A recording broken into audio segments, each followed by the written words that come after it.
Well, good morning, everybody. I'm back on your case and in your face. This is Robert Phoenix broadcasting to you live from the beautiful hill country. It will be a scorching 103, 104 degrees today. It is going to be just brutal out there. And I know that this heat wave is not just located for this part of Texas. We're going to be having a massive heat wave here across the continental U.S., even in California. They're flirting with triple digits in Northern California, which is generally pretty unusual. So make sure that you guys take care of yourself, you stay hydrated, and that if you have to limit your time outside, stay cool, literally and figuratively. All right, let's see who's in the house. We got Stevie 33, Liz De Leon. Hello, Liz. FUP 77. Good morning from beautiful North Idaho. All right, loving North Idaho. Let's see, heat wave. Better wear your mask for protection. I know, right? I'm going to play you some mask info today. Uncle Glenn checking in. Hotter than Hades here in New Mexico. Oh, boy. Yep, it's going to get scorching out there. Judy answered. Good morning, Judy. Good to see you. Marie Gilson. Morning back at you, Marie. Yes. Can you imagine having to wear masks while you're working? Like, even this is just nuts. Absolutely nuts. Hey, there's Laurel Jubin. Hi, Joe. Going to send you your recording today, Joe. So hang in there. Laura D in the house. What's happening?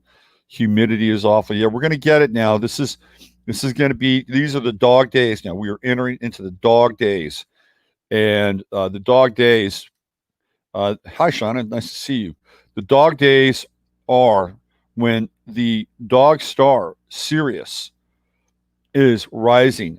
It's the heliacal rising of Sirius, and it rises before the sun, basically between the latter part of June, early part of July, all the way through August. So this is why it's called the dog days of summer, because Sirius is also known as the dog star. Okay, so we are now officially in the dog days. And it's an interesting thing to contemplate that this binary sun or this binary star is now in literal conjunction, right, with our own star or our own sun. And is it a coincidence that in the northern hemisphere we get some of our hottest temperatures? Can the intensity and the heat that is partially amplified by our sun, not solely by our sun, by the way, but partially amplified, can it be augmented and then amplified also by Sirius in conjunction with the sun? Because that's what happens. Sirius is now in conjunction with the sun. And the U.S. Constitution was written and then launched on a certain day so that heliacal Sirius could be in conjunction with the sun. Of course, Sirius plays a pretty significant role in the mythology and the cosmology of the Freemasonic order, that it is the blazing star and that it is their version of an actual celestial heaven. Okay, so when we look at the focus of Sirius as it relates to, say, Egypt, right, whenever Sirius would rise before the sun, this would be the time where the great waters would flow. And this is when the Nile would overflow, and this would be an important aspect and prospect of actually growing rice in that area. So Sirius is a kind of a big deal. Sirius is serious. What's also interesting is that every single Major League Baseball park, and then I don't think the minor league parks are, maybe the minor league parks are too. I'm just trying to think of all the minor league parks I've been to. Yeah, man, the minor league parks are situated in the same way, that they all face home plate has a direct angle to Sirius. Every single baseball field, Major League Baseball field, minor league baseball field, is aligned with Sirius. Every Major League park I've ever been to, home plate always aligns in the same place. It's always in the same place. And there's a reason for that. It's because baseball is a Freemasonic sport. And they're just honoring their gods, as it were. Let's see, who do we have? We got Persian Scribe. What's happening, PS? Good to see you. Joe Mama back.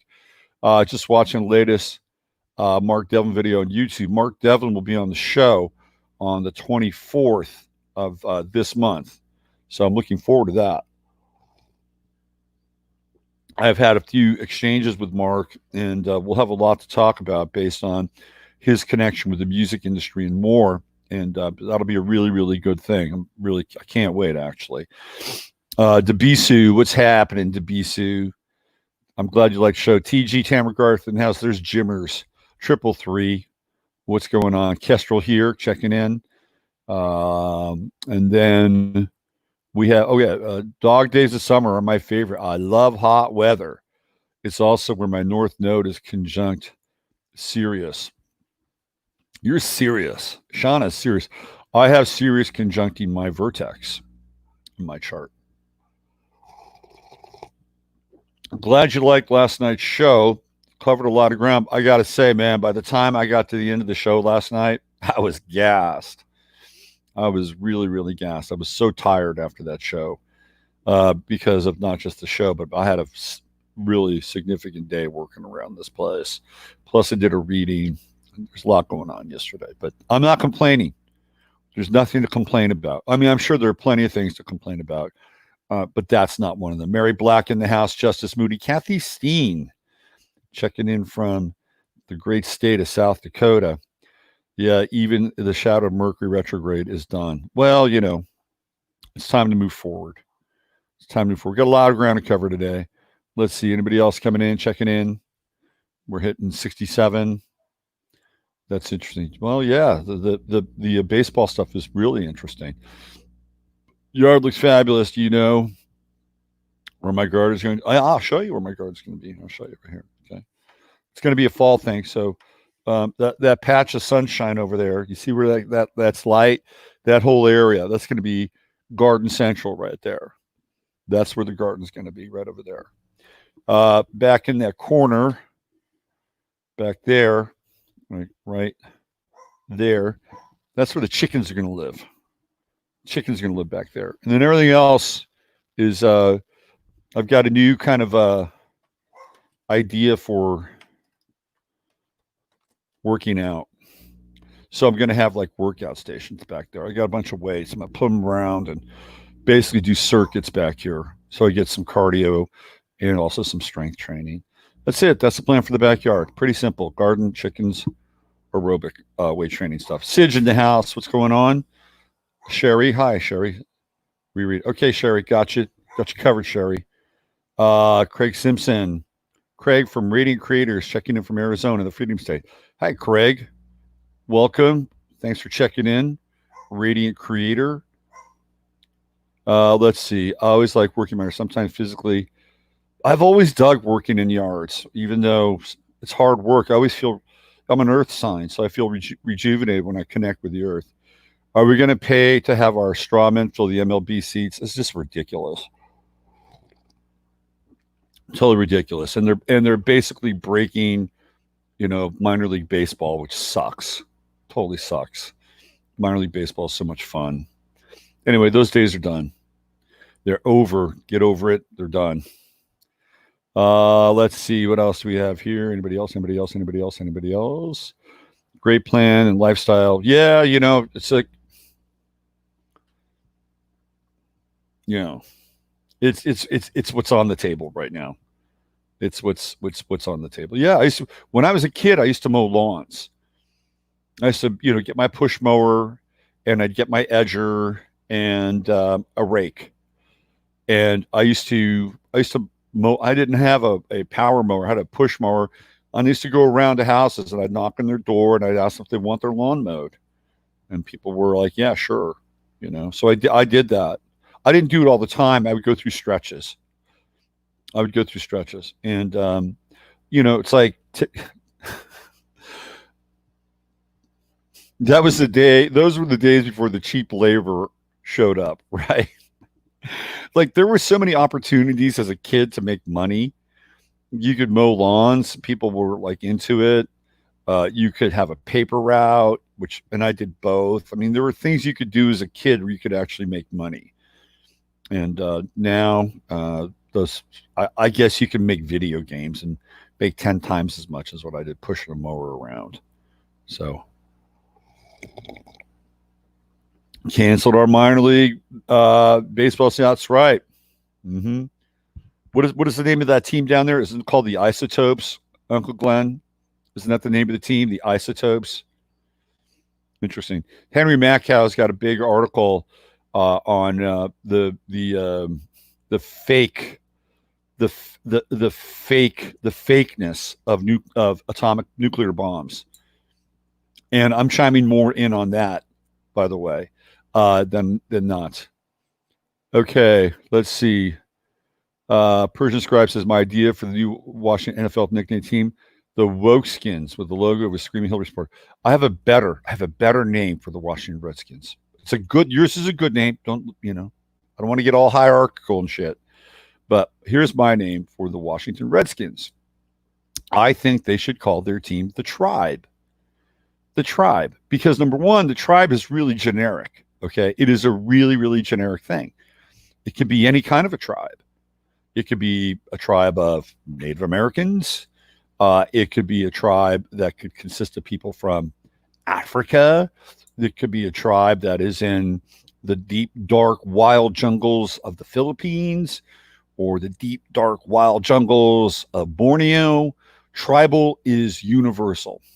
There is also another version and definition of the tribe, which I think would be fitting and appropriate in a lot of ways, since Dan Snyder happens to represent a certain element that's associated with the so-called tribe.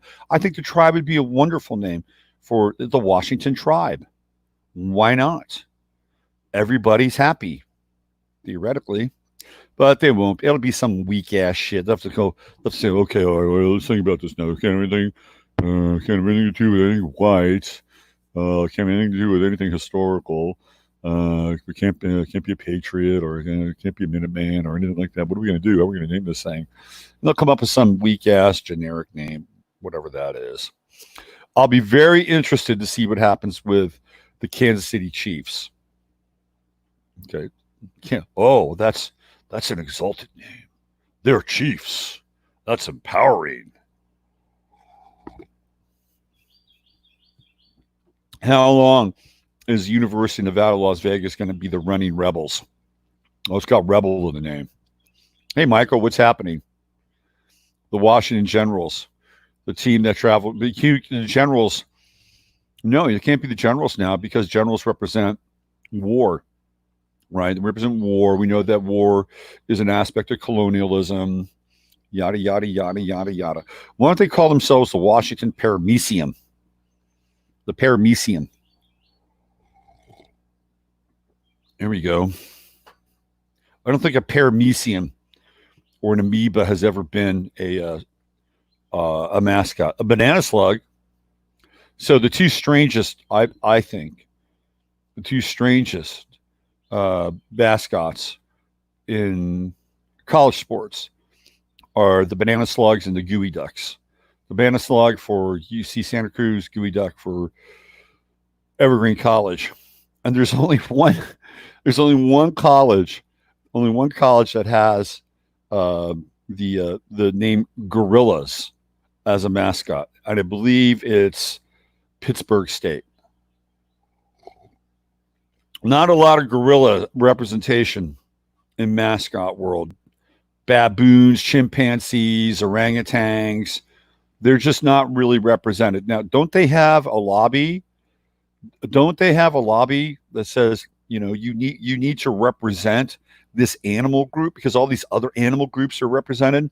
We got cats, we got huskies, we've got wolves, timber wolves, we got birds of prey, but there are no simian nicknames except for the gorillas, which is, again, I believe Pittsburgh State. Why is that?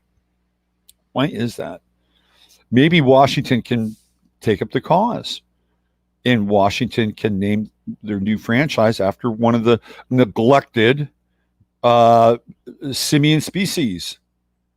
Why not just be the Washington Simians? That sounds very classical and enlightened, right? Catherine Kingsville says at Mount All Girls High School, our nickname was the Goretti Gorillas. Oh boy, the Goretti Gorillas. Yeah. Maybe, okay, now this could fly. If you simply change the name of gorilla and have it the Che Guevara version of gorilla. It could be the Guerilas, the Washington Gorillas. Oh, now there you go. There's a wokey woke name, the Washington Gorillas.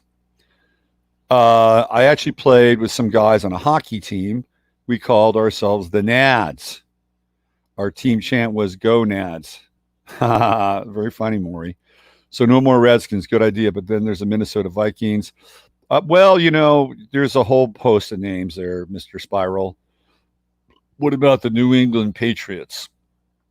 That one's a tough one. That is the Gordian knot, right? Because the New England Patriots are owned by Mr. Robert Kraft. And Mr. Robert Kraft is super tight with our friends over at a certain place in the Middle East. In fact, he's got some shit named after him and everything. I don't like him. I wish he didn't have the name Robert. It gives Robert a bad name. Yeah, I mean, once you go down that Redskins thing, the Cleveland Indians are going to change their name. They're changing their name. Absolutely. They're on their way. What about the Cleveland Browns? Now, the Brown itself is a brownie. And a brownie is a little gnome-like character, right? That's really what the Browns were named after, theoretically, even though Paul Brown once owned the Cleveland Browns. So it was like, hey, we're going to call the team the Browns because this team belongs to Paul Brown. But for a while, they adopted the symbol of the brownie. And there was also the St. Louis. Now, a lot of people don't know this now. There was the St. Louis Browns. In as much as there was the St. Louis Cardinals, there was another team called the St. Louis Browns. And they were also known for having the brownie as their symbol, right? The little impish, tricksterish character. Yeah.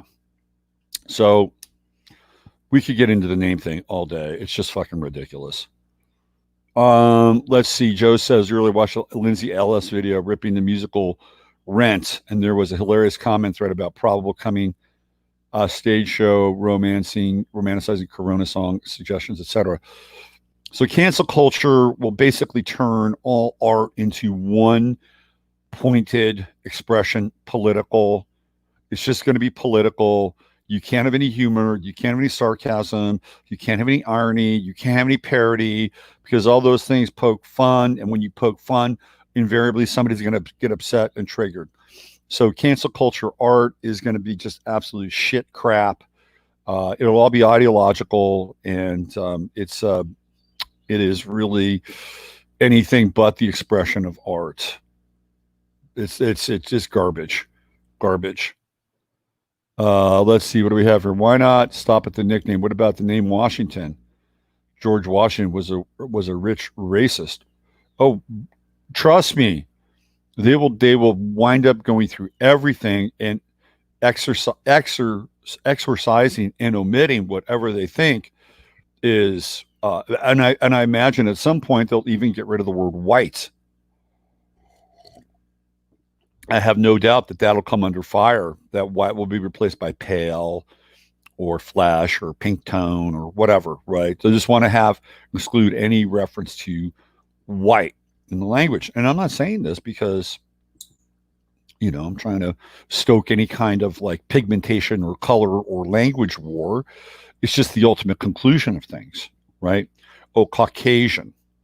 Right. Caucasian. Yeah. Well, then you have Anglo, you have Caucasian, all these other variants of the word. All right, let's get going here. We got sports teams' names are funny jokes. Yeah, I mean, there's some nicknames that are kind of cool with sports teams, but this year they have a minor league baseball team. Minor league baseball has taken sports names to a whole nother level. So this year, the San Antonio team is going to be known as the Puffy Tacos. The Puffy Tacos. I like that. Very funny shit. All right, let's go. Dear blessed and holy Father, Mother God of the great central sun, which is the universal light, which is the light of Yeshua, Sananda, Emmanuel, we ask that only the highest and best information, truth, and wisdom come through this channel at this time.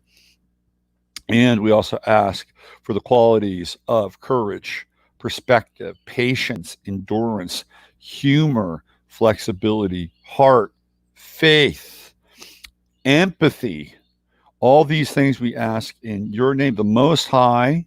We also ask that any karmic residue that we all have together may be clarified, purified, cleansed, removed, so that we may return to our sovereign state once this transmission has ended. There you go. All right, let's get into today. A lot of stuff going on here. A lot. We got Chris and Steve in the house. What's going on? Cross Caucasian made up. Hi, Paulette. Chris and Steve, we are reeling from what is it? Hold on. What do they got going on here? We are reeling from a woke, horrible review of an upcoming book. Publishers will be based on the fact that it had traditional relationships. Yeah, the Atom Smasher has been deployed.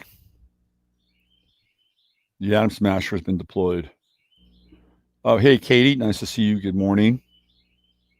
My state just got cut in half. I know. We talked about that last night with Oklahoma. So, look, the United States is over, okay? It's over. The United States as we know it is over. Whether it's ideological, whether it's actually being sliced and divided, it is over.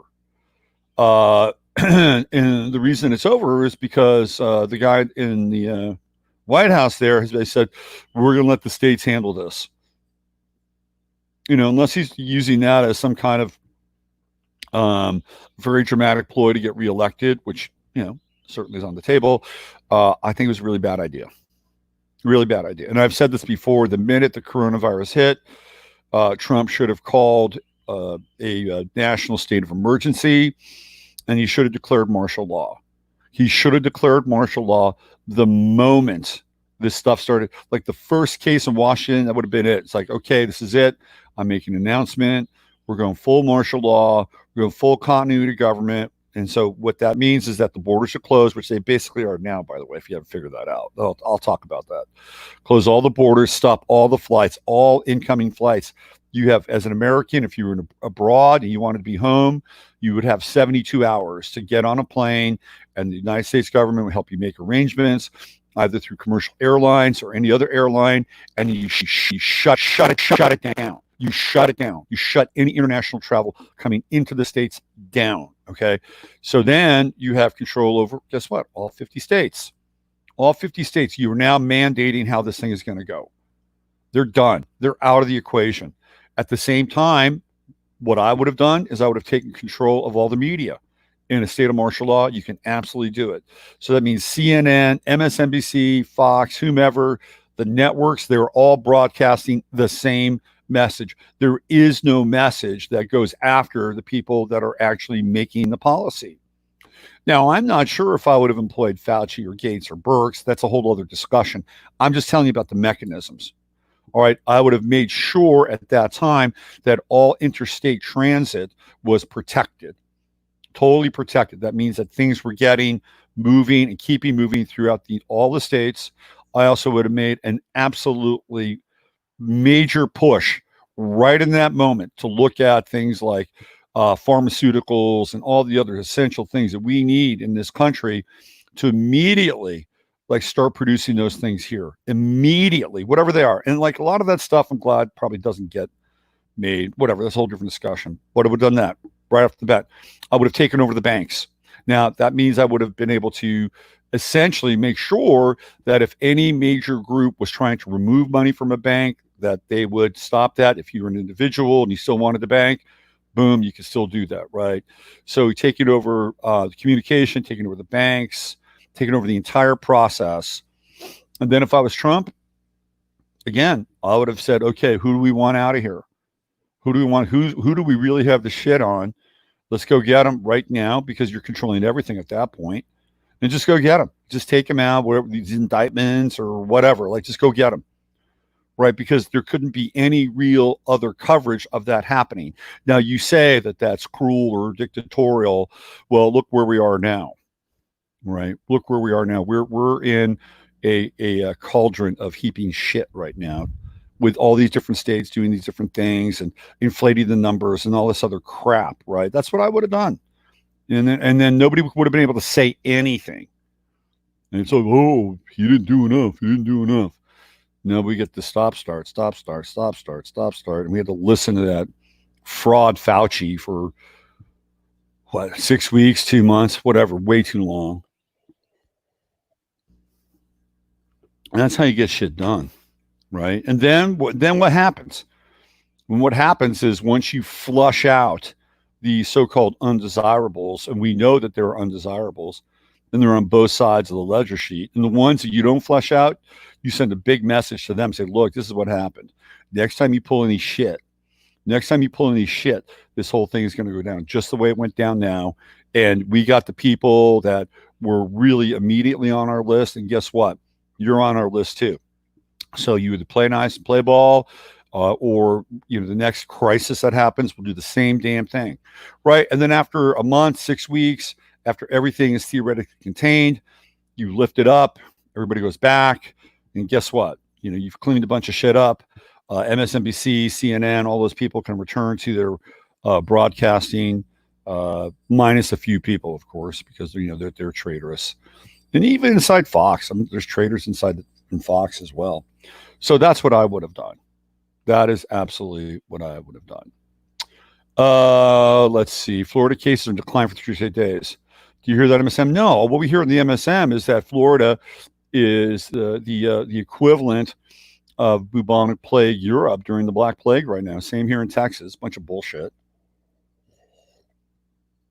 Total bullshit. But now we don't have the United States. We've got Oklahoma doing some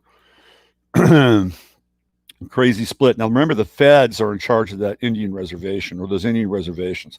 So they're not really free. They're not really free. Just because they're apart from the state of Oklahoma, the feds still have a big footprint in that part of the state of Oklahoma. Maybe this will be the plan. Maybe what will happen is, since, everything basically west of like Pennsylvania is all like treaty land. And if all the treaties were fucked up, then this whole process just starts all over again. And then the feds wind up being partners with these tribes. And all of a sudden you've got 3/4 of the country, which is completely federalized. But again, it's going to be a very different version of the United States. So there you go. Interesting times, right? I want to see if I can play you some stuff about what's going on. I want to cover Serbia because the Serbs have pushed back against the lockdown, and they've done it pretty intensely, I have to say.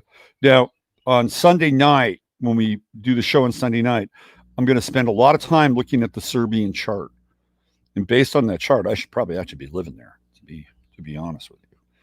It's got a lot of Robert Phoenix-like aspects to Serbia. I love Central Europe, by the way. I'm in love with Central Europe. I'm in love with Serbia, Montenegro, Belarus, that whole area. Totally into it. Totally into it. And I love the people. I used to hang out with some of those folks. And a great guy I got to know in New York City, Serbian, Dražen. Great guy. I'm sorry, I think, no, Dražen was a Croat. He's Croatian. My bad. Croatian. Great guy. Totally great guy. One of the coolest. These people have a lot of integrity, character, and heart, and they've been through a lot of shit. And they know what it's like to have to deal with despots, right? They know what it's like to have their country, their culture hijacked.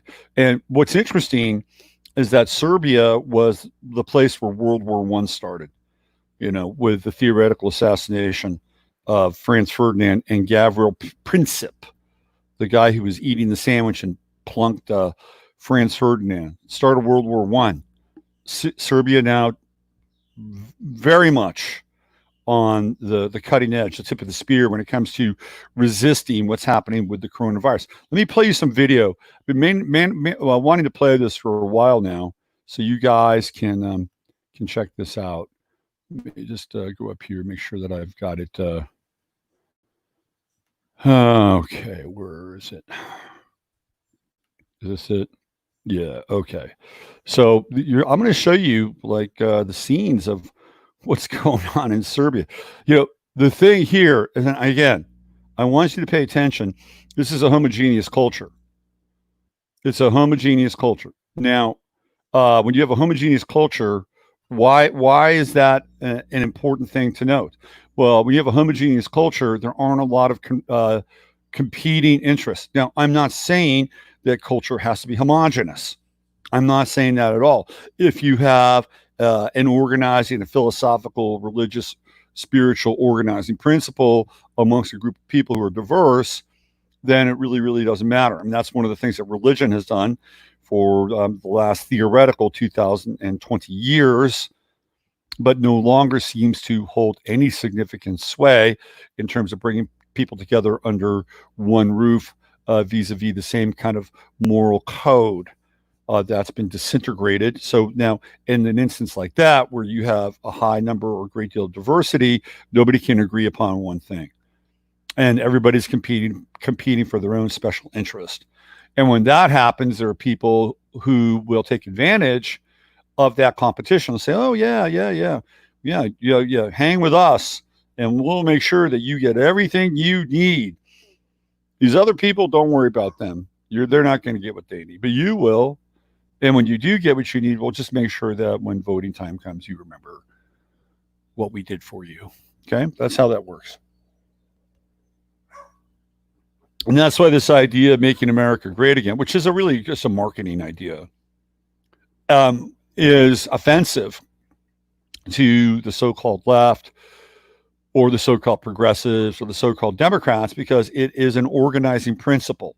That's what it is. It's an organizing principle. And they don't want people to be organized under one banner, under one unified model, so that they can essentially agree upon one thing.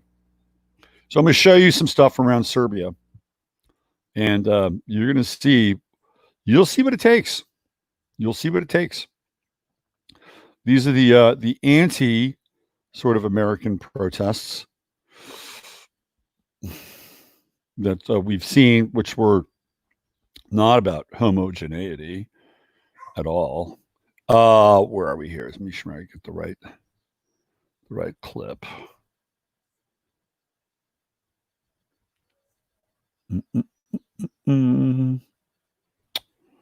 Let's see.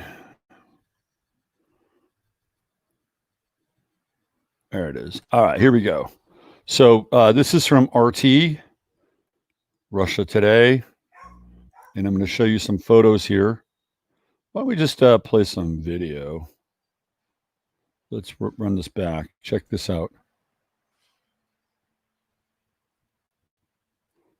All right, I got to check my audio settings. Give me 1 second here. I want to make sure we get the audio on this, so you guys can. Let me just check this here. Built-in eyesight audio. Okay. Yes.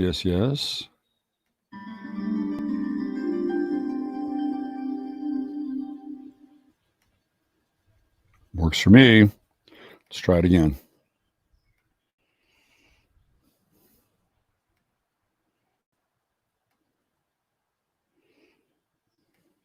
All right, here we go.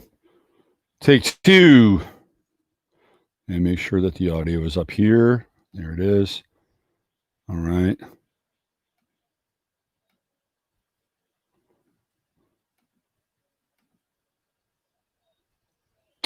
Okay, you people don't want to give me my audio. I want my audio. Let's go. Now, for whatever reason, it's not giving me any audio. But look, this is what's going on. This is Serbia. Look at this.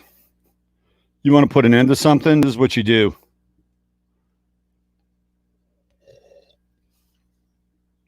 That's what you do. You don't want to be locked down. And look, he's being respectful. He's even wearing a mask. Let's look at a few more images here. That's in Belgrade. You think if we started lining up like that they would start to think twice about mandating lockdowns and masks and all this hype and tripe. Look at those numbers. Look at those numbers.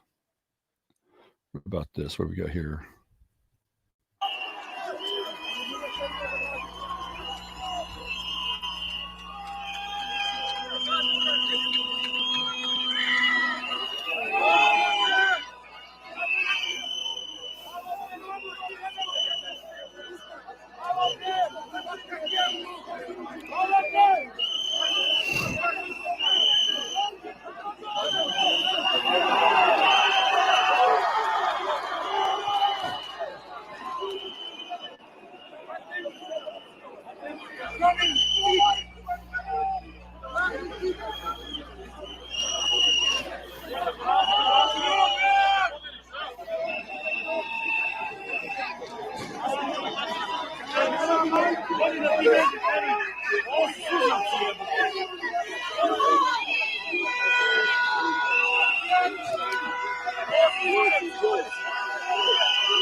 Guess what they're not doing? They're not tearing statues down. Right? You got a statue there. I don't know who that is, but that's not going anywhere. And then you've got the statue of this horse and this guy. I don't know who that is. That's not going anywhere. They're not tearing statues down. That's for damn sure. A little more. A little more. Former opposition leaders quarreled and received a blow to the head. They're getting a little physical there. And here we go. Another scene. That is a massive protest. Many of the protesters were young. So anyway, they're fighting for a better future. They're getting a little bloody there.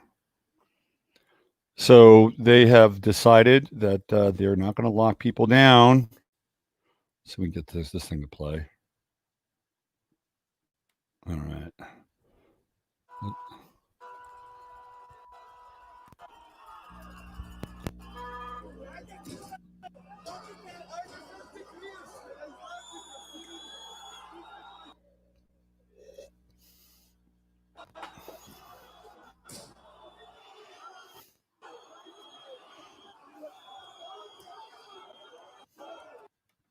So if I was one of those centurions, I would be. I'd be a little worried. I'd be a little worried about what's going on there. Just the numbers alone. The numbers alone are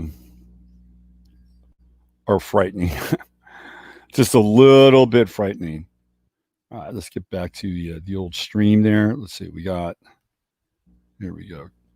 The numbers themselves would be a little frightening. And you know what the thing is? Like those people that are defending the palace, like they have relatives out there. Like they know people. The brothers or sisters or cousins or nephews or whatever they are, or best friends, right? So this is a situation where, by and large, those people are probably gonna not pull the trigger on those other people. Those more than likely are blood relations. So they'd have to change something very drastically about who's guarding the palace. Then, if you bring people in who have no interest or stake in the country, and you bring in third-party people, they have even less of an allegiance and less of an alliance, and they're more apt to scatter and run. So they're on the thin veneer there of security and order, but that's what happens. That's how you get things to change. And we saw a version of that here. Unfortunately, it was a very different kind of version, and we're dealing with a very different kind of change. Let's see, what do we have here? Do we have any mods in the house? There's Steve. What's going on, Steve? No Ani today. Is she okay? Is Ani all right? There's no Ani sighting. Hi, Wendy. Good morning. Greece introduced new protest laws last week, so the Greeks done what Greeks do best: batons and Molotovs from the get-go. People are either going along with it or quietly resisting. New York City is really bad for mask wearers. Lyndon Kareem shows footage almost daily of them. Yeah, so we have a whole snitch culture now. With the mask thing. I guess that's somebody who's showing What's going on with mass? Let's see, New York City. That was Bree. What else do we have here? I thought I said moms. I was going to stay with me. My Serbian friends are heading to their homes in the forest and the mountains. They're afraid of NATO and the EU. It is now all but impossible to get property outside the cities. Okay, that's a really, really good point. And I was going to bring this up. Serbia does not belong to the EU. Now, if you were the president of Serbia and you saw that shit going on, you would be on the phone to the head of the EU as quickly as possible. Wouldn't that make sense? It'd make what's the guy's name? Donald Tusk or whatever that guy's name is. It's like, yeah, let's sign us up. Send the paperwork. We're getting on board. I can't handle this shit on my own. It took so little to trigger mass snitching for trivialities. They know war in that area. Of course they do. Those people are badasses, man. They're badasses. They are war hardened, leathery. They know what it's like to be under the thumb of dictatorial rule. They know exactly what it's like. If the protests in the U.S. were not controlled opposition, the Fed res banks would be looted. Of course. Nathaniel, you bring up a great point. We've talked about this before. Why aren't they really going after like the major targets? Why aren't they going after the major targets? And this goes back to NFAC and their show of strength and power in Stone Mountain, Georgia. Like, what is that? They're shooting fish in the Cracker Barrel. That's really what they're doing. Is anybody going to come out and really, take them on? It's like, you're here to take on the KKK and all the racists. Okay. All right. Grandmaster Jay, get some buses and then take your people and roll them right into Long Island, roll them right into the Hamptons, go right into the heart of that beast. And let's see what happens there. Let's see how fast the ex-Mossad security details of these various mansions that are being protected. Let's see where that goes, right? That's going to be kind of an intense skirmish and interchange because those people will protect their wealth, totally protect their wealth at any cost. Why don't you take your people down into Wall Street? Why don't you do a massive kind of a siege on Goldman Sachs? Just line it all up, do a Goldman Sachs siege. You don't let anybody out. Right? And then it's like, there you go. Go for the money makers, go for the money changers, go for the people that are basically setting up these multi-trillion-dollar bailouts to go to all these fucking rich people and rich companies. When you drill down into where some of that money went with the Corona stimulus package, it's dirty, just dirty. Even the Aspen Institute got money. They theoretically gave it back. We don't know. Kanye West got money too, by the way. Kanye West got stimulus money. So as much as I like Kanye and his run for the presidency, anti-vaccine, mark of the beast, all that stuff, if I take my hat off to you, Kanye, he still got stimulus money. By the way, Kanye West is not as rich as you think. I've seen videos where he basically says, I'm bankrupt. And of course he is, because the music industry has wired all their contracts up so that really you're not really getting the full value of whatever your record sales are. And he, by the way, has not made any huge record sales within the last 6 years, maybe. Since when they really CDs began to finally drop off when Spotify hit. And Spotify's been around for a while. Spotify's been around since the mid 2000s. So you can't really make any money off of music. You have to tour. And now you can't tour because of the coronavirus. So how are musicians really making money? But I've seen videos where Kanye says he's broke, that he owes hundreds of millions of dollars. So maybe he could have used the bailout money. All right. Let's see. Time has come to colonize the moon and Mars. I think the time to we gotta colonize our minds first, or recolonize our minds. Let's see what else. All right, so I wanted to show you guys some stuff. So the idea here today shows that we're at war. We are at war, and people don't quite understand the level of war. It's a soft war. You have basically theoretical blacks against theoretical whites. You have the theoretical BLM against the theoretical police. You have the theoretical right versus the theoretical left. You have the boomers versus the zoomers and maybe the millennials. But it is an open conflict now. It is no longer a war of tension, right? It is a war of open conflict. And even like on the mask front, where I had Grandma Karen get on my case yesterday, Grandma Karen was, you need to wear a mask. Like Saturday. You need to wear a mask. It's the law, you know. It's the law, you know. There was like, it's the law. Oh, really?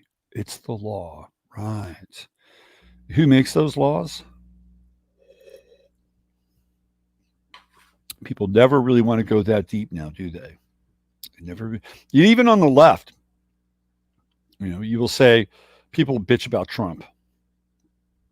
He really fucked up. He really fucked up.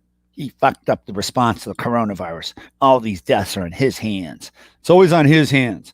Remember how all that stuff was happening on the border of Mexico and all the children and all the Sturm und Drang that was around all that?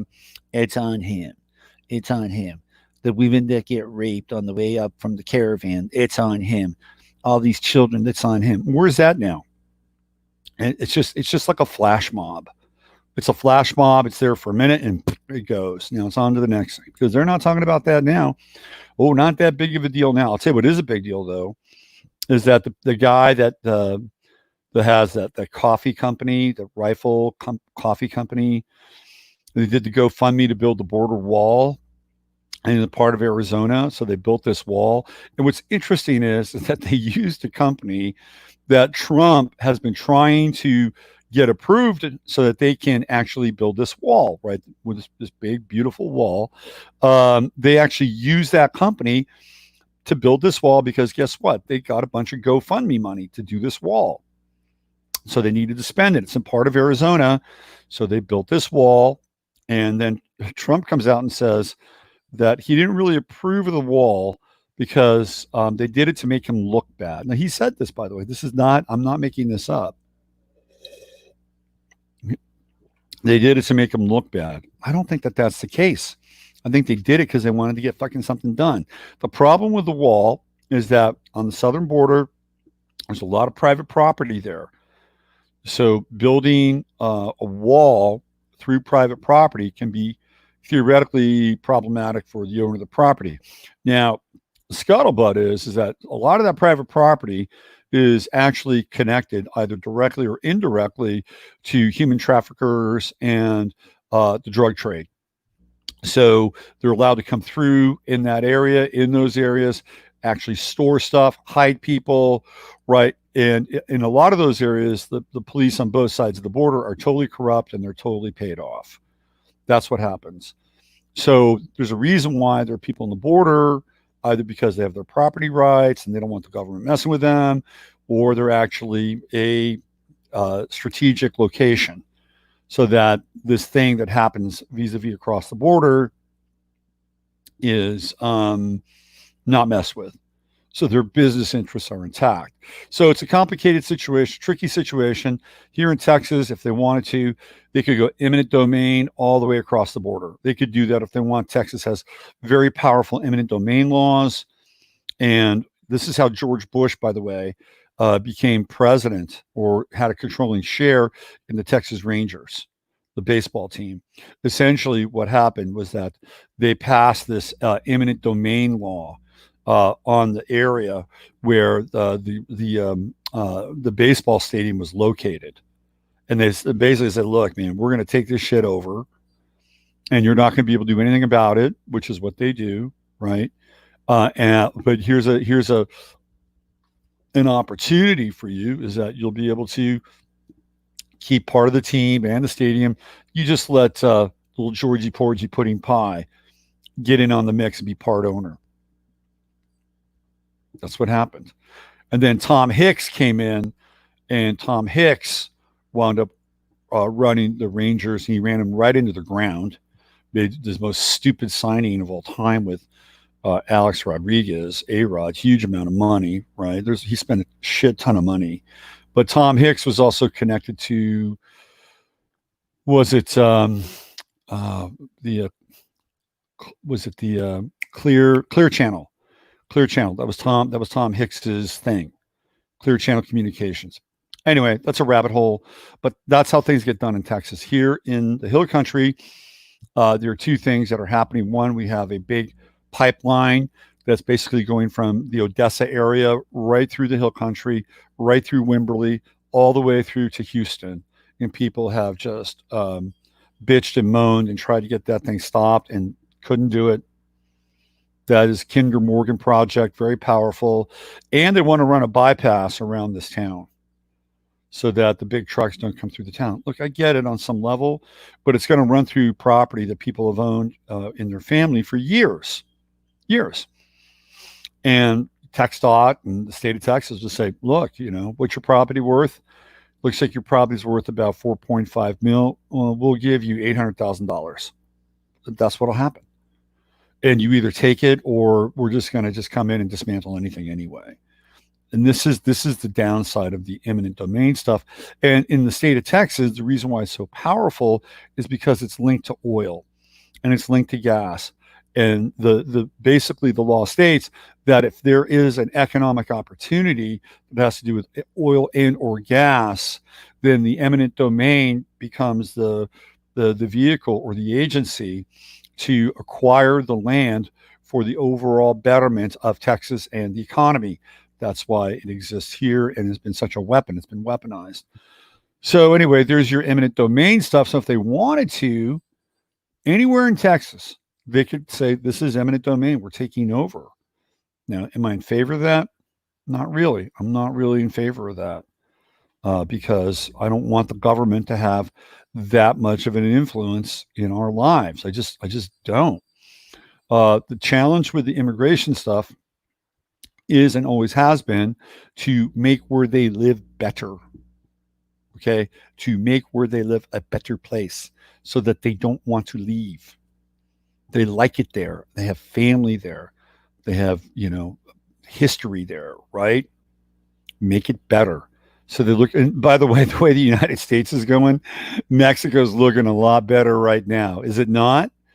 Right? If I was somebody and I was really kind of paying attention, I'm thinking, well, gee, should I cross that border? Looks like that country's shutting down. I can't really get a job. I can't go to a restaurant and be a busser, or I can't be a cook, or I can't be a dishwasher. Gee, why do I want to go there now?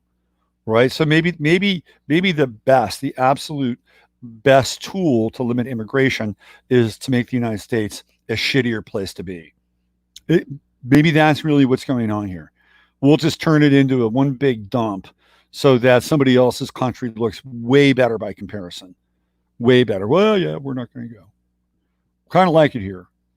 Yeah, I know we have to deal with the drug lords and the cartels, but as long as you don't fuck with their drug trade and make sure that if they come around looking for your wife, well, they can have her too. But other than that, we'll be okay. So, but you got to make those places better. That's always been the solution. And it's never been the thing that's ever been done because they want to exploit those countries, bring the cheap labor in so that the corporations can profit from their affordable and cheap labor. Not only just corporations, but middle to small businesses as well. And look, a lot of the people that come from Mexico have been real assets to our life and our lifestyle here. You just can't deny that. You cannot deny that. They've been like total assets. And this idea that the so-called Mexican or the Latino culture is lazy is just a bunch of bullshit, right? I mean, that was the story for such a long time, manana. But that's not been the case. It was a very hardworking group of people, worked their ass off, right? And I've quoted success stories of people on this show. One who I knew personally, who lost his ranch due to NAFTA. This guy was a ranch owner. He had animals. He had crops. NAFTA comes in and prices him right out of the market. Can't get anything. The feed goes through the roof. Everything he needed goes right through the roof. And then what does he do? He has to sell his ranch, pennies on the dollar, move to the United States, where he basically became a janitor in Chicago. Okay. And then he moved to California and became a handyman, raised his family. Great guy, great guy, and not a. And he may have had some resentment in his heart, but I never saw it. I never saw it at all. So in many cases, this is the mindset of people that have moved from the southern border. Not everybody's like that. Not everybody's like that.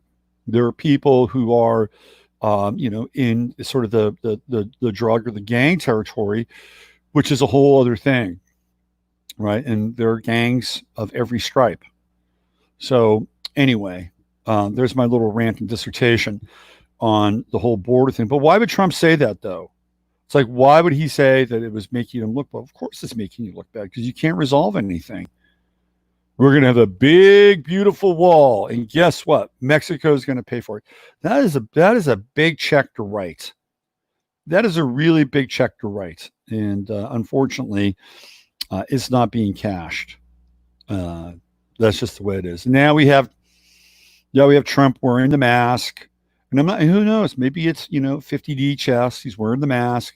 He's at Walter Reed wearing the mask. And like, there's the visual.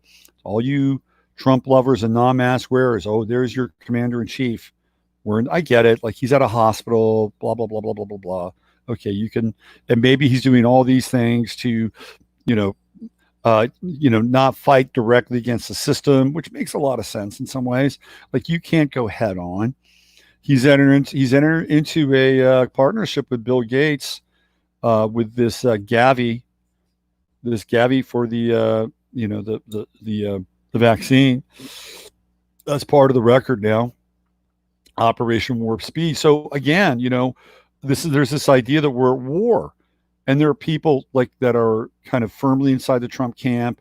It doesn't matter, right? They're still going to vote for Donald Trump, and the alternative could be infinitely worse. Although I do think that if somehow Biden became elected, I don't think it would manifest as the commie hell that people are projecting. I think there'd be some of that, but the script would be flipped now, and then you would have the opposition on the offensive versus the defensive. Because that's what happened when Trump got elected. He's always been on the defensive. The opposition. I think getting Trump elected was the best thing that happened to the left. Best thing that happened to the left was getting Trump elected, because it allowed them to just completely take away the terms and conditions and the rules of engagement when it came to dealing with the standing president in the White House. It's fucked the country up. To be fair and honest, it's totally fucked the country up.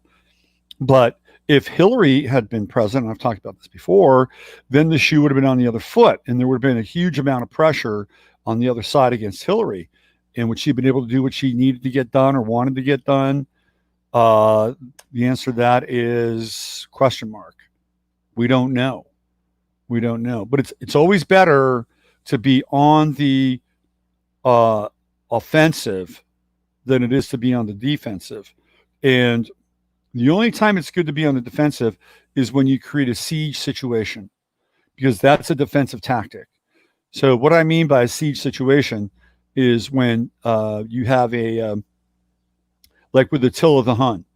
So when Caesar went up against Attila the Hun, basically Attila the Hun was on a plateau, which is generally where you want to fight a war from.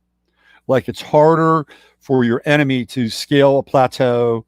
You get to look down. You can launch like fireballs and shit like that down on them.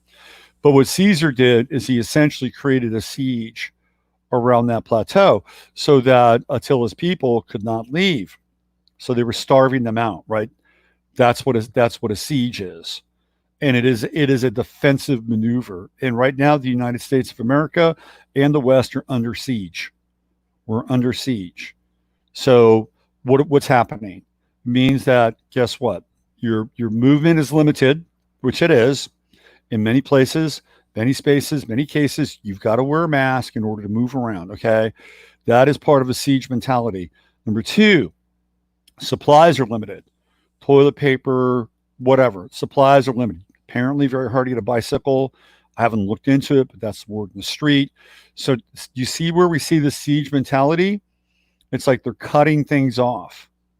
They're definitely cutting things off. So it is a defensive maneuver.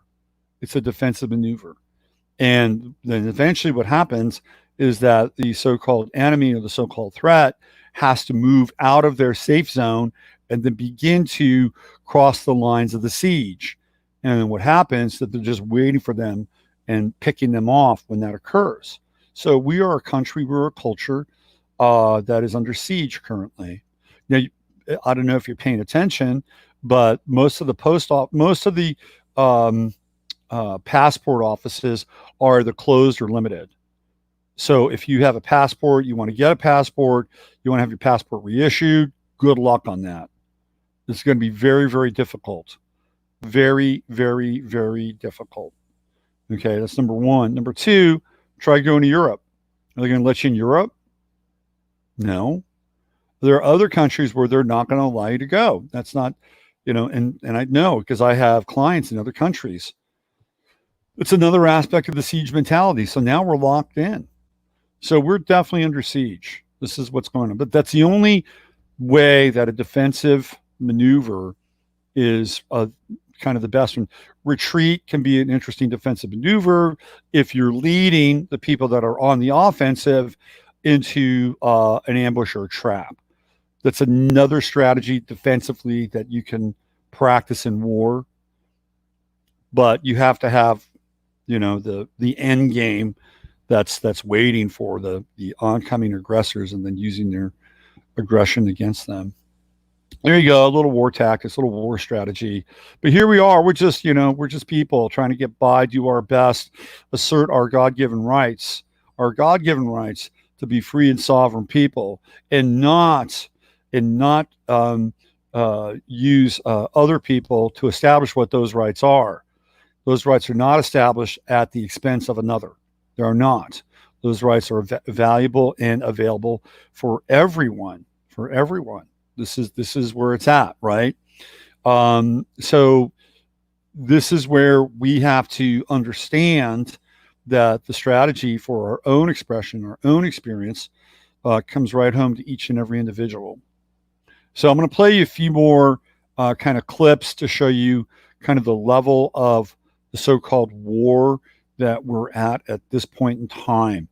And then I'm going to play you a video of somebody who has pushed back, a group that's pushed back. And it is a success story around the mask, and it has to do with a part of this country. So let me play you a few more examples of some of the war stuff. And I would say that one of the most powerful examples of some of the war material has to do with Portland. Portland is just on fire right now. It's just totally on fire. By the way, I was going to talk about the Wayfair stuff, and be careful with the Wayfair stuff. That's all I'll say. I think there's a there, but be careful with it. Be careful with it. It could be another quote unquote honey trap. So you can look into it. You can reference it, and just use your discernment around the Wayfair stuff. I think it's really, really important. Very important. All right, let me see if I can find this this Portland material.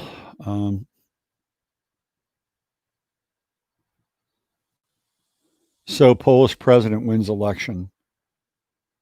What's that about? I'm going to get into that. I just saw that just crossed my radar here.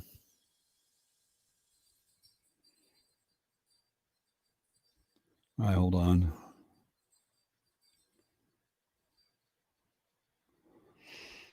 Let me find the Portland stuff is really, really mind blowing.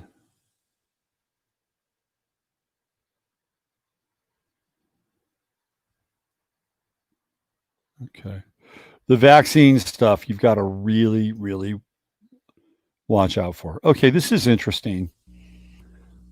So Amazon stock is at a record high, Walmart stock record high, Apple stock record high, Google stock record high, Microsoft stock record high, Facebook stock record high. Small businesses, 22% have closed forever. Revenue is down 30%. Do the math on that. Do the math on that.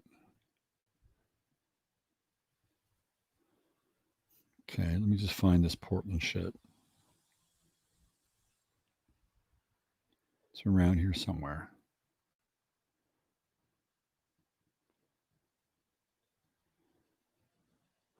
Let me see if I can play this for you guys. This is there is a lot, and I mean a lot, going on in Brooklyn and Rockaway Beach. Like there were massive, massive fights going on, like brutal clashes. Yeah. Let's see. Let me see. Oh my God. I got to show you this picture.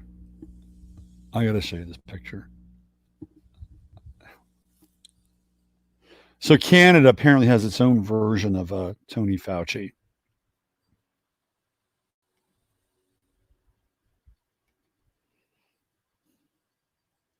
I got to show you guys this picture.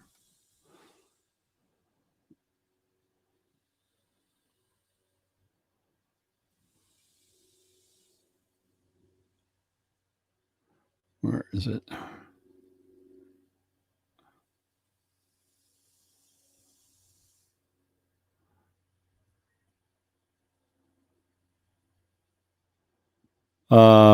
Okay. All right, it's going to be over here. It's going to be on this other server. Hold on. Okay. So let me see if I can locate this thing.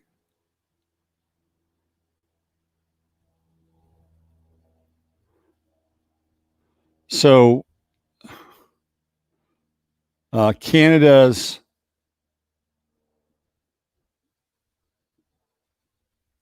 Theresa Tam. If you're Canadian, you want to pay attention to Theresa Tam. Let's see if I can find this thing here. There it is. Okay. So there's Theresa Tam. If you're Canadian, you're watching this. This is the woman who wants to impose a Chinese-style healthcare system in Canada. She is the lockdown agent. Tam appears daily in the living room of Canadians, reporting on the state of the virus. Minister of Health Patty Hadju, and Deputy Prime Minister Chrystia Freeland. Whatever happened to dudes? How come dudes are not in government anymore? Initially, Tam questioned the public health risks of the virus right now. The cases are in China. Very few are exported. Yes, there's human transmission. Those are generally for close contacts for the general public. The risk is low in Canada. But all this changed by late March, and Tam told Canadians in her April 3rd television update. There are now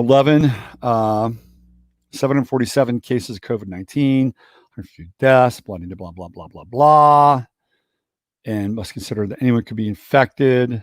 Her message now is that anyone and everyone could be infected. This was her rationale for assisting in the nationwide emergency alert to Canadians that they stay home, restez à la maison. So Canada's got its own version of Fauci. There she is.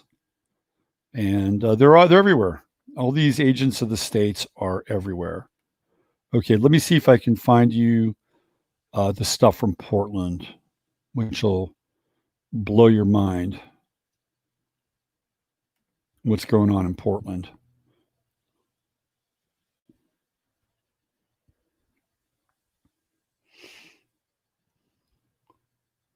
So it's official. The Redskins team drops its name and logo. There you go. Cancel culture.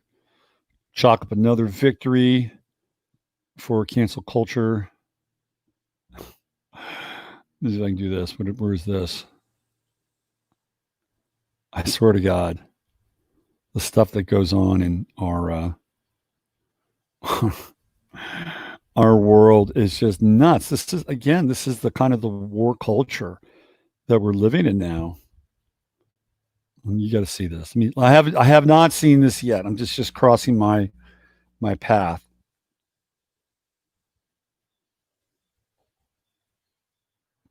Let me see what we have here.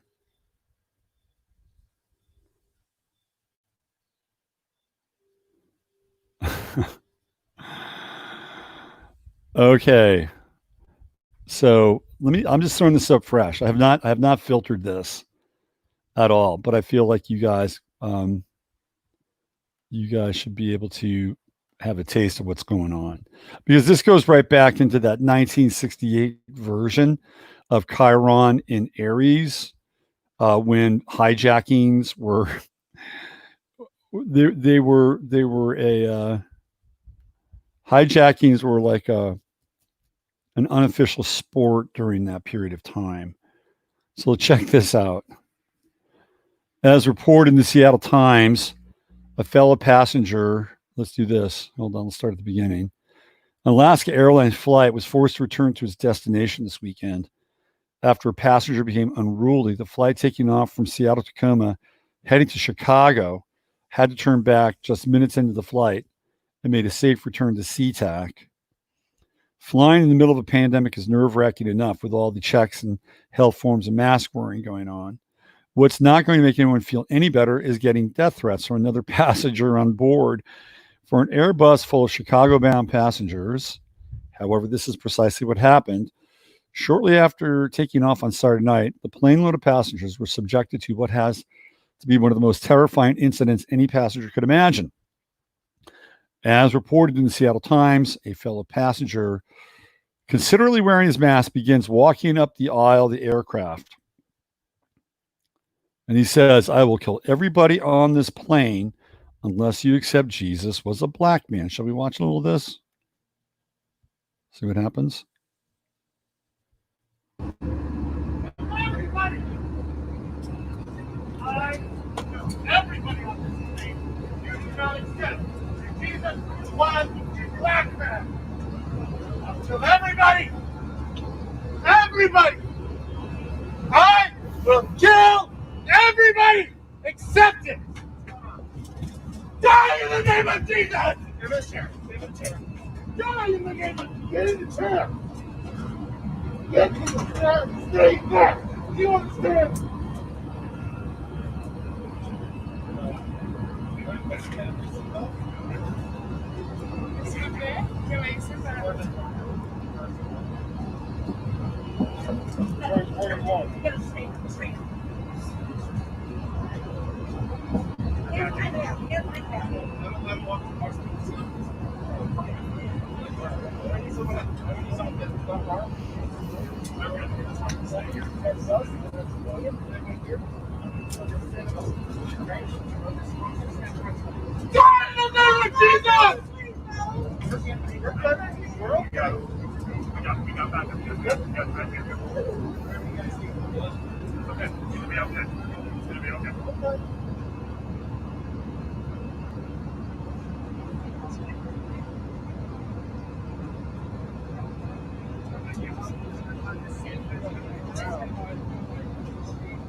Ladies and gentlemen, we are going to be making a landing, so just make sure that your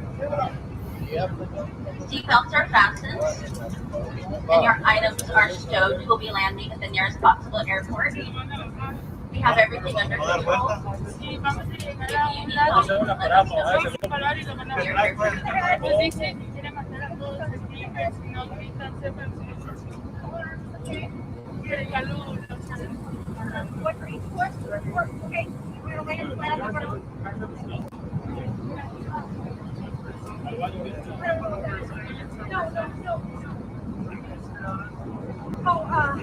No mask? Is there mask? Jesus is a black man! Jesus is a black man! Get off of me! I did nothing! Get off! Jesus is a black man! Believe it! Believe it! Ladies and gentlemen, if we do have medical They have a medical nurse personnel that can help us out. Thank you so much. Die in the name of the Holy Ghost!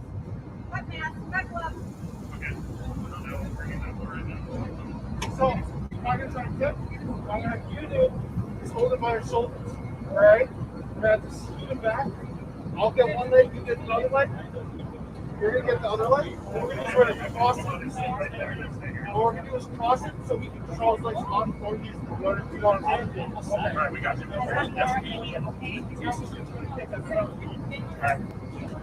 One, two. Die in the name of the Holy Ghost! Die in the name of Jesus! Like that.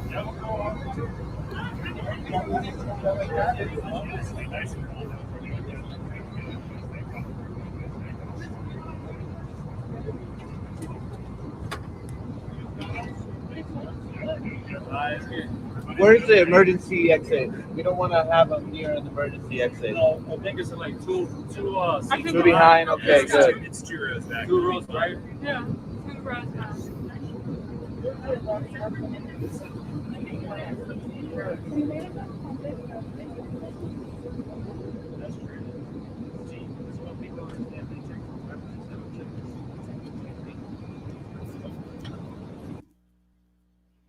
So there you go. I don't know how they subdued him, but I have to say that'd be a pretty frightening experience, right? Pretty frightening experience if you're on that plane. And I tell you something, I actually feel sorry for that guy. I feel sorry for the guy who was running around the plane and trying to scare the shit out of people. I mean, I think he's mentally ill. I think he has like severe issues. And what's happened is that in a time of extreme stimulation, programming, all the stuff that seems to be going on at a very, kind of shotgun effect level, people's sanity is just that's a dangerous situation, because they have these doors on planes that if you get to one of those doors, you can pop those doors open and you'll suck everybody right out of the plane. Okay. That's really dangerous. And, kudos to the guy that like either pinned him in or talked him down or whatever. It did not erupt into anything violent. Like, that dude needs serious help. Really, really serious help. So ultimately, where are we now? We're in a spiritual war. We're in a spiritual war. We are dealing with deeply spiritual prospects and aspects.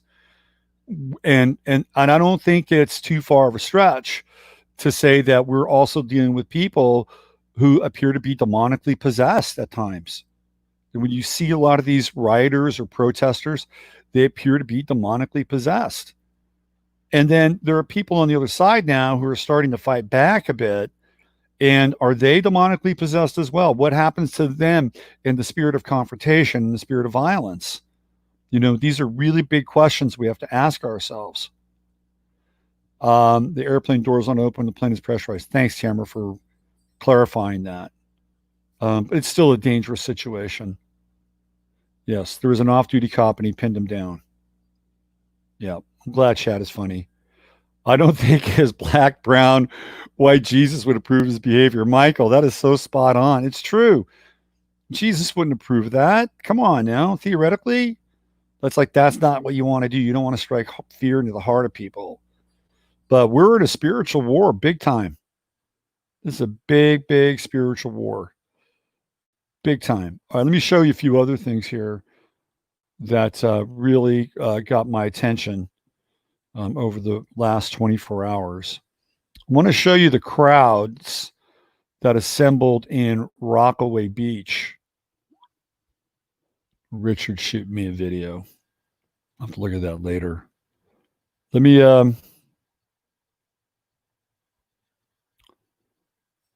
they got a nice little wolf video. I'll save that to the end. Let's check out the Rockaway Beach video. Let's look at this thing. This is in, so I can pop this. So this is where people are coming out. And let me stop it real quick. Hold on. All right, I'm going to do this a bit differently. Hold on. Yeah. So I can get this thing located on. Got to locate it on Twitter here. Hold on.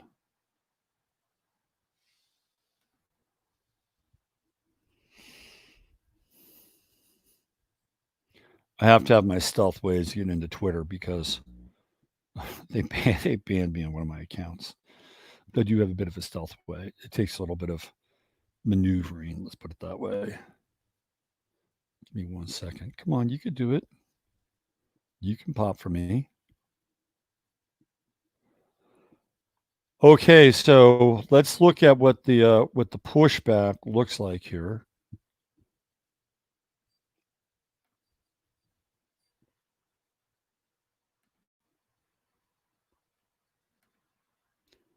And away we go on this.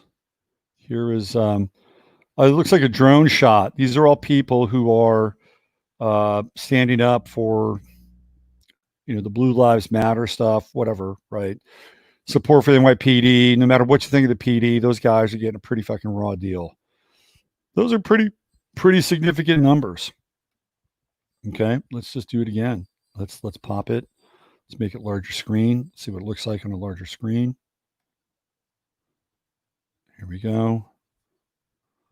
Look at the numbers here. This is pretty significant. This is, again, people will have better things to do with their Sundays, but they decided to come out and show their theory. And again, I have less of a problem with this than I do the other side of the equation, particularly because there are a lot of actually decent New York cops.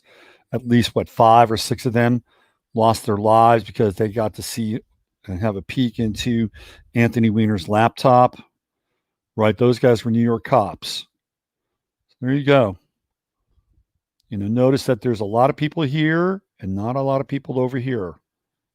It's actually a very good sign. A very good sign. And this is the world that the Faucis and the Gateses and the World Economic Forum and all the reset junkies, this is the world that they're going to have to deal with. And it may not be massive numbers, and they may decide to have another event because it seems like now there's some momentum, right? There's momentum that's taking place.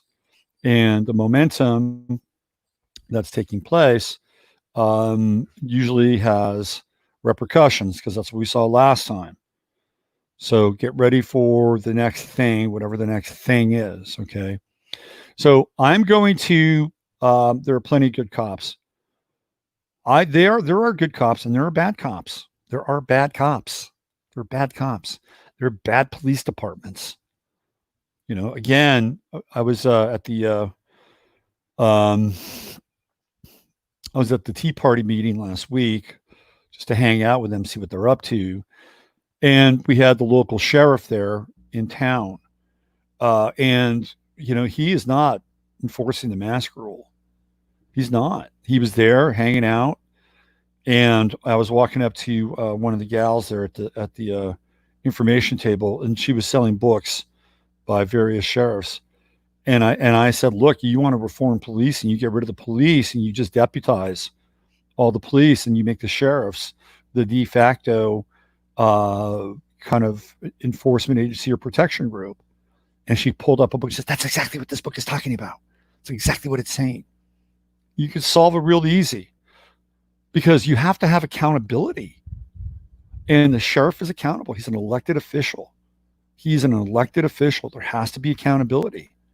Police chief is not elected. Non-elected, it serves the city. It doesn't serve the people.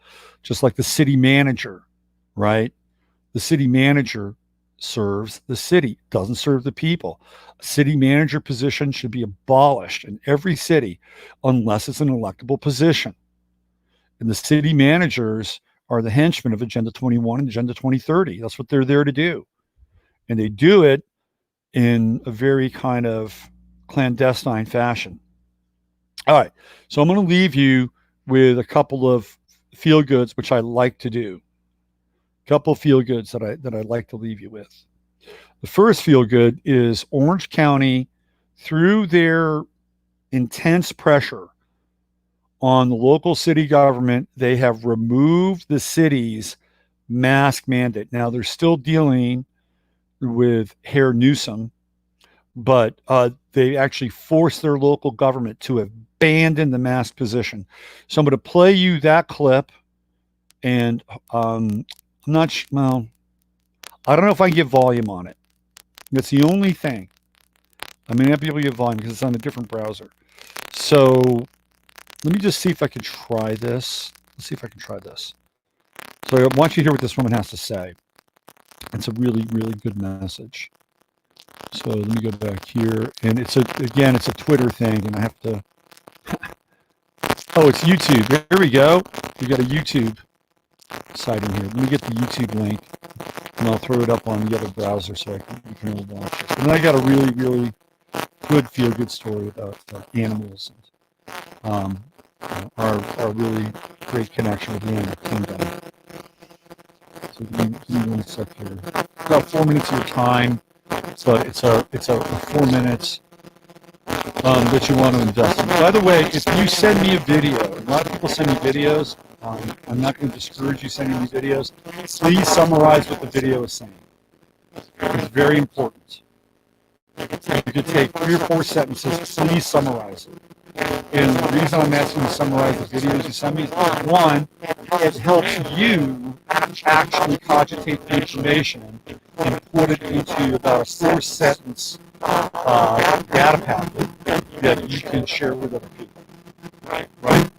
From here to here. Secondly, it allows me to figure out if I've seen the video, know about the contents of the video. At which point, there's a very good chance I will not watch it because unfortunately it's CDC. And I'm not saying not to send videos, please summarize your videos. Don't just drop me a link and say you've got to see it. Why do I have to see it? Just letting you know. I'm not trying to be a dick about it. I've got to sort through stuff very quickly.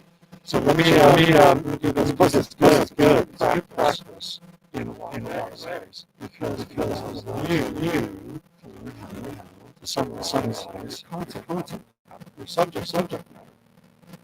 So let me share with everybody. And do so and do it right. Because you really when people you've got about maybe 2 minutes, 2 to 3 minutes to get that right. But if you have a whole elaborate kind of paradigm, the blueprint of your download them, those people will just 2 times. That's the way it is. So you can sculpt through a message, hit somebody in 2 or 3 minutes. Then you're talking economy, language, and really efficient dashboards. Right? So let me play this way. This, by the way, is 4 minutes. It's worth 4 minutes. So I'm going to play one more video for the rest of the day. Okay? Reverb is horrible. No, I'm sorry. Not the reverb. It's very static. Oh, I don't know why. I guess this shit happens.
Here we go. Unmuted now. Okay. Can you hear? You should be able to hear. I don't know why this thing got muted. You can hear me now, right? No. There you go. Yeah. So I don't. Yeah, and I read the comments. So there we go. You should be able to hear me, right? Is that right? Yes. Okay. I don't know why that happened, but it happens. All right. Let me play this video. Shouldn't be a problem. And let's go. Here we go. Away we go.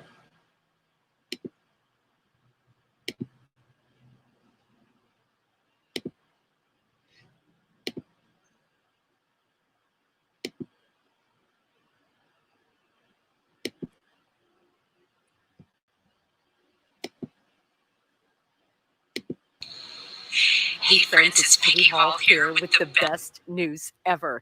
You may already have heard that here in Orange County, we got rid of the mask mandate. All of the work that you did, all of the emails that you sent, all of the moral support that you gave, all of the financial support that you gave, we did it. You are part of the Healthy American family, and together we made positive waves of change. Now, we are going to be taking these tactics to your county and to your state, regardless of where you live, because now that Orange County has come to their senses, so to speak, and gotten rid of the mask mandate. Oh my gosh, I couldn't even wait to film this, you guys. Now we are able to set the stage, and the more counties that get rid of the masks, the more power and the more evidence that we have for other counties. So I am going to be doing a more professional and planned out video where I will let you know step by step what you can do. The number one step right now is to make sure that you are subscribed at thehealthyamerican.org, because then I can send you the talking points, I can send you links to the videos, and if you want to get a head start, go to thehealthyamerican.org, click on masks, and I have several videos all about masks. I have links to the evidence or the lack of evidence about the science. And very important also is to watch the information I have under schools, because I blow apart all of the so-called CDC evidence and the OSHA. They actually state that the masks don't protect you. And I finally am coming out with my OSHA video where the masks reduce the oxygen in the atmosphere around your mouth below the government established levels. This is especially important for you employees who are being forced to wear the masks. Now, here in Orange County, as a shopper, I don't need to wear one. This is great news for the schools and the teachers, because it gives us more of a foothold to reject that mandate across the board. So I am going to go to bed before 2:00 in the morning tonight, because I literally feel that I can breathe. Even though I never wore a mask all this time, I think I was holding my breath. I was holding my breath in anticipation and horror of what was going on in our country. And I know you were too. So thank you, everyone. I have clips at the Healthy American Facebook group. I have clips at my page, Peggy Hall, and I will be getting the clips at thehealthyamerican.org. We literally are making this Healthy American movement across the state, across the country, and across the world, because people are fed up with being told what to do, especially when it comes to their health and their health freedoms. Next, we will be tackling that, what I call the illegal surveillance, also known as contact tracing. Please do not get tested voluntarily, or don't get tested at all. These tests are very unreliable. And if you get a test that says you carry it, they will require you in California to stay home for 2 weeks in a forced quarantine. And they will trace everybody that you were in contact with and try to force them. And they can do so with a court subpoena. And if you have children, they're going to take your children away. I wouldn't do it. I would put my foot down. We put our foot down about the masks. We're going to put our foot down about this forced surveillance. We're going to put our foot down against this forced separation. And we are going to use these as the building blocks and the battle against the forced vaccination, which they are calling preventative medicine. Many wonderful people that I know are misguided in the information, and they think that vaccines are good for them. And if they want to have one, that's their choice. I believe in freedom of choice. And if they want to get that, they should have that choice. Even though it's harmful, they could have that choice. But we need to make sure that it is a choice, and we need to educate people to let them know it is not medicine. It is not preventative medicine. So I'm going to sign off for now, everybody. Thank you once more for all of your support. Huge victory today. As soon as the health orders are published, I will put a link on thehealthyamerican.org, and we will have handouts that you can take to businesses, schools, restaurants. We still need to work on the employees. We can go in. We still need to work on these businesses to get rid of the mandate for their employees. So step by step, we are getting there. Doesn't it feel amazing that you did it? You did it. I mean, the rants, I'm not going to rant again today, but the rants, I apologize for sometimes I go over the line, but it's because I care, and I care about you, and I appreciate you. So until next time, everybody, God bless you. God bless America. So there you go. Wasn't that cool? There's a little bit of hope out there for you, boys and girls. Check out her website. I'll leave that link to that video in the show page. I'm gonna play the wolf video tomorrow. There's a wolf video I want to show you guys. I'm gonna play it tomorrow because I want to make sure that the audio thing is together, and I want to be able to hear it too. So I'll play that for you tomorrow. That's a good video to end on. And she has a site, breaks it all down. I'll make sure the link is in there. There's a blueprint for you to follow, and let's get up off of our knees, and hopefully we can begin to make a difference here. I saw some chatter about Mark Passio in the chat, which I thought was interesting, and apparently he means business now. So what does that look like? I'm just curious. What does that look like to Mark Passio that he means business? What's he gonna? I'm curious now. What is he gonna do? Is he gonna start shooting people? Is he gonna start casting spells? I mean, I'd like to know. So maybe we should get Mark Passio on the show.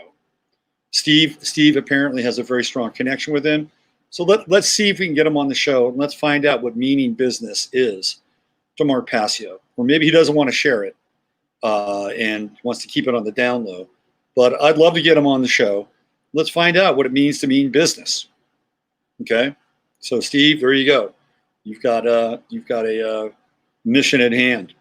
Well, let's bring Mark Passio to the 11th House Friday Farcast, and let's have a sit down, get down about what meaning business is all about. All right, I'm out here for today. Thanks for joining. Thanks for being here. We'll be back tomorrow again. If you want to, you can support this show. There are going to be links in the show page. You can definitely do that. I'm on the emails today. Today's Email City. The launch of the website is going to happen this week, probably either tomorrow or Wednesday. We're going to look at that. And when that happens, there's going to be a whole new game changer here. It's going to be a new game in town. So hang in there, everybody.